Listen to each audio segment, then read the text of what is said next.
안녕하세요, 김민호입니다. 세상만사 고려사 오늘 두 번째 시간입니다. 두 번째 시간에는 태조왕건은 어떤 가문 출신인가요? 하는 주제입니다. 현재 우리들에게 가문이 중요할까요? 요즘 자기 출신과 관련해서 한국에서는 흙수저, 금수저란 말을 많이 쓰고 있습니다. 1990년대 이후에 한국의 계층화와 사회적 양극화가 심해지는 현상을 반영한 말일 겁니다. 그렇다면 왕건은 요즘 기준으로 금수저였을까요? 글쎄요, 그의 가문 이야기는 재밌습니다. 따분하지 않습니다. 그래서 태조왕건 가문 이야기를 두 번째 주제로 잡았습니다. 누구나 자기 가문이 좋지 않다는 이야기는 하지 않습니다. 특히 전근대 시대 가문은 단순히 요즘의 가족이나 친족의 집단 정도로 생각하지 않았습니다. 현재는 어떤 사람의 정체성을 물어보면 대개 그 사람의 직업이나 하는 일을 중심으로 소개합니다. 학생이라면 어느 학교 몇 학년이라든가 또는 자신이 좋아하는 것으로 자신을 소개합니다. 그런데 이런 소개는 근대사회 이후에 나타난 겁니다. 말하자면 자아라고 하는 것, 즉 개인의 공동체로부터 독립한 이후에 나타난 현상입니다. 개성이란 말이 그렇습니다. 서구 사회에 이런 일이 먼저 벌어졌습니다. 근대사회 이전에 어떤 사람을 설명하는 가장 좋은 것은 어떤 가문 출신인가 하는 겁니다. 그 사람의 신분을 묻는 말입니다. 그것이 사회에서 사람을 판단하는 기준 중에 하나였습니다. 여러분은 홍길동 이야기를 잘 아시죠? 홍길동이 가장 원했던 일이 바로 호부호영입니다. 아버지를 아버지라 부르고 형을 형이라고 불러야 홍길동이 홍씨 가문의 일원이 되기 때문입니다. 물론 홍길동은 엄마가 노비 출신이라서 원칙적으로 본인도 노비여야 합니다. 그래서 자신은 홍씨 가문의 인간이 아니었습니다. 이야기가 좀 옆으로 샜습니다. 고려왕조를 세운 왕건의 가문 이야기로 다시 돌아가 보겠습니다. 왕건의 가문 이야기는 고려사에 실려 있습니다. 그런데 고려시대에도 실록이 있었습니다. 물론 그 책이 조선왕조실록과 비슷했는지는 알 수 없습니다. 고려의 태조실록에는 왕건의 3대조 할아버지까지 기록되어 있었습니다. 그런데 12세기 김간이란 사람이 역사책을 하나 써냅니다.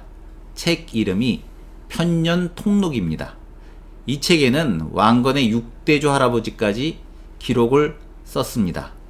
원래 고려 초에 만든 실록에도 없던 이야기가 들어갔다는 뜻입니다. 고려사를 만든 조선 사람들은 왕건의 집안 이야기를 모두 이 책, 즉 편년통록에서 베낍니다. 당시 고려사 편찬자들도 불평을 했지만 다른 자료가 없었습니다. 편찬자들이 왜 불평을 했는가 하면 이 책의 내용이 황당하기 때문입니다. 얼마나 황당한지 이제부터 보도록 하겠습니다. 왕건의 첫 번째 조상은 호경이란 사람인데 그는 자신을 성골장군이라고 했습니다. 그리고 백두산에서 떠돌기 시작해서 부소산, 즉 지금의 개경의 송악산까지 왔습니다. 벌써 처음부터 만들어진 이야기란 인상이 확 듭니다. 성골은 신라 왕실, 그것도 진덕 여왕 이후 없어진 황금혈통입니다. 호경이 성골일 리가 없습니다. 그리고 백두산은 지금도 민족의 영산이라고 부르고 있는데 당시에도 신비로운 산이었을 겁니다. 이것에서 출발한 가문, 참으로 신비함이 넘칩니다. 신비의 주인공 호경은 송악에서 결혼한 이후에 정착했는데 집이 부유했지만 자식이 없었습니다. 이 호경의 특기가 활쏘기입니다. 그래서 마을 사람 9명과 같이 하루는 매사냥을 나갔습니다.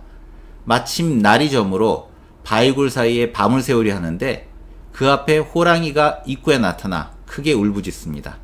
그야말로 위기상황이죠. 방법이 없어서 10명은 제비뽑기를 합니다. 한 사람이 희생당하는 것으로 해결하자는 겁니다. 쓰고 있는 모자를 던져 호랑이가 잡는 쪽 사람이 밖으로 나가는 것으로 했는데 호랑이는 하필 호경의 모자를 집었습니다. 그래서 호경이 나가서 싸우려 하니까 갑자기 바위굴이 무너져 나머지 사람들이 죽었습니다. 결과적으로 호랑이가 호경을 살린 셈입니다.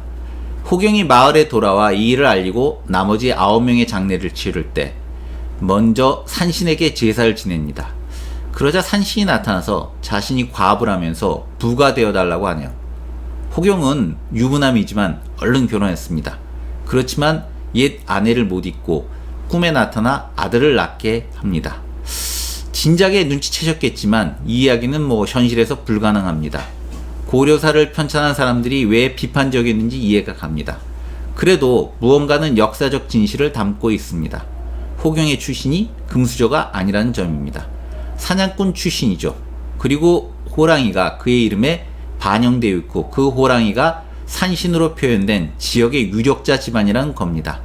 처갓집이 부유하고 지역에서 힘있는 가문이었다는 뜻입니다. 근데 그 지역에서 산신이라고 하는 새로운 유력자 집안에서 결혼을 요청한 겁니다. 그가 낳은 아들이 바로 강충입니다. 강충 역시 부럽게도 서강 영안천의 부잣집 딸과 결혼합니다. 이번에는 사는 곳이 개성 근처 오간산에 있는 마하갑이라는 골짜기입니다. 마침 신라의 감간벼슬을 하고 있는 사람이 풍수지리를 잘 봤는데 이곳에 들르게 됩니다.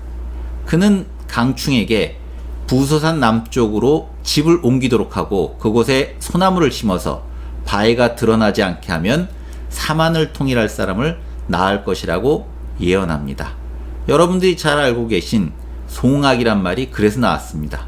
즉 소나무산이란 뜻이죠.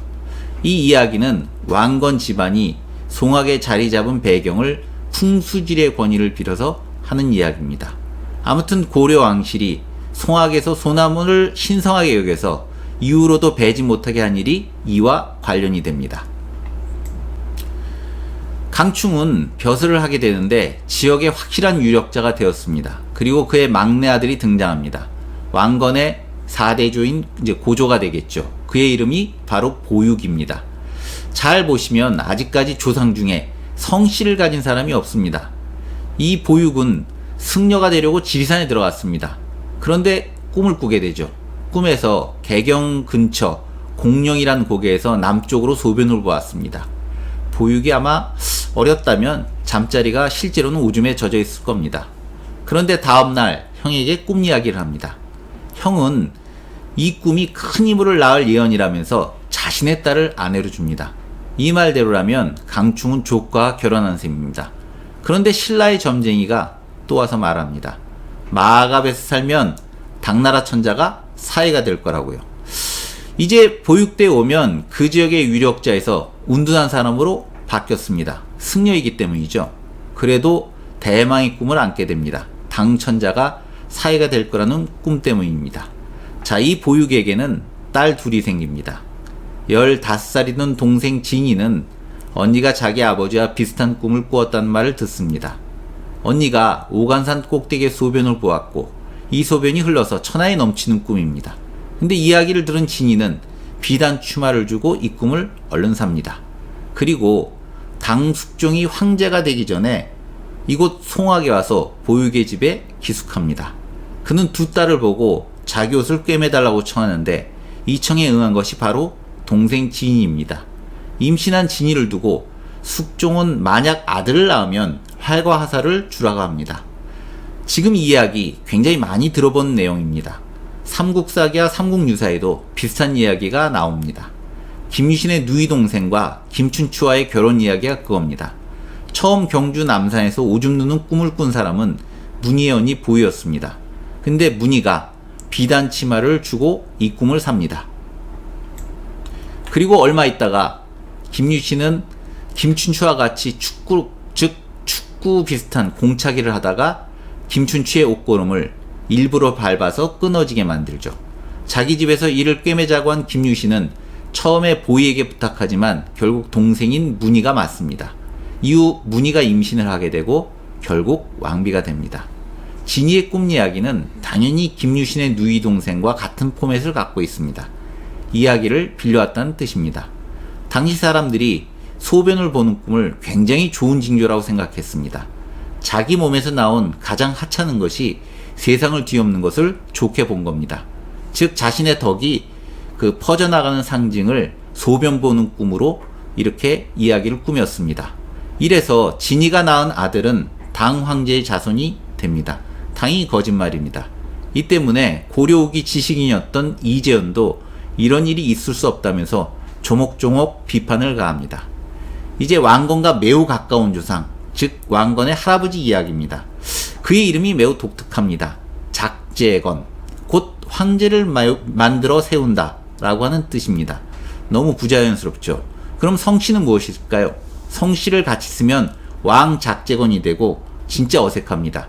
왕건의 아버지 이름도 마찬가지입니다. 용건, 즉 용을 세운다. 용이 왕을 상징하는 동물이니까 결국 왕을 세운다는 뜻입니다. 왕건과 이름이 똑같습니다. 말 그대로 왕을 세운다는 뜻이니까요. 여러분 주변에 혹시 아버지의 성함과 같은 글자로 이름 쓰신 분 계신가요? 서양에서는 아버지의 이름을 그대로 따고 거기에 주녀라고 붙이기도 합니다만 한국은 유교의 영향으로 그런 일은 거의 없습니다. 왕건의 건자가 할아버지, 아버지에게 있기에 그래서 유학자들이 이를 비판했습니다. 결국 왕건, 작제건, 용건 모두 만들어진 후대에 붙인 이름이라는 뜻입니다. 다시 작제건의 이야기로 돌아갑니다. 그는 16살에 아버지가 남긴 활을 가지고 신궁소리를 들 만큼 실력자가 됩니다. 작제건이 아버지를 만나겠다고 상선을 타고 가는 도중에 구름과 안개가 껴서 배가 3일 동안 나가지 못했습니다.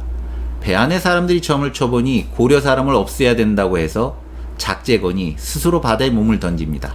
그런데 마침 바다에 바위돌이 있어서 그 위에 서 있다가 서해 용왕의 부탁으로 골칫거리인 늙은 여우를 제거해주고 그 보답으로 용왕의 첫째 딸을 아내로 삼습니다. 물론 보너스로 7가지 보물과 특별한 돼지를 받아서 돌아오게 됩니다. 제가 좀 짧게 줄여서 말씀드렸지만 이 이야기 역시 옛날부터 전해오던 것을 각색한 겁니다. 삼국유사의 거타지 이야기가 거의 비슷합니다. 거타지는 진성유황 때 사람인데 당나라 사신단에 포함된 50명의 궁수 중에 한 사람이었습니다. 그가 흑도라고 한 섬에 닿았을 때 풍랑으로 열흘을 묵게 되고 활 잘 쏘는 사람 한 사람을 섬에 남겨두라는 꿈을 꾸게 됩니다. 그래서 제비뽑기로 뽑힌 인물이 거타지이고 그는 서해바다 용의 골칫거리인 늙은 여우를 제거하고 용왕의 딸과 결혼하게 됩니다. 마찬가지로 작제건은 용녀와 결혼하게 되는데 용녀는 운주발로 땅을 파서 우물을 만들었습니다. 그런데 1년이 지나도 같이 데리고 온 돼지가 우리 안에 들어가지 않아서 살만한 곳을 직접 찾으라고 놓아줍니다. 그래서 이 돼지가 간 곳이 개성 송악산 남쪽입니다. 이 용녀가 끝까지 작제건과 살았던 것은 아닙니다. 왜냐하면 용녀는 새로운 집 창밖에 우물을 파고 그 속을 통해 서해용궁을 왔다 갔다 했습니다. 평소에 작제건에게 자신이 용궁 갈 때 엿보지 말라고 했는데 작제건이 약속을 지키지 않습니다. 이런 용왕의 딸 이야기는 서해에서 바다를 배경으로 성장한 유력자 집안을 반영하는 겁니다. 이 왕건의 집안이 바다에서 무역으로 성장했다고 보는 이유가 여기에 있습니다.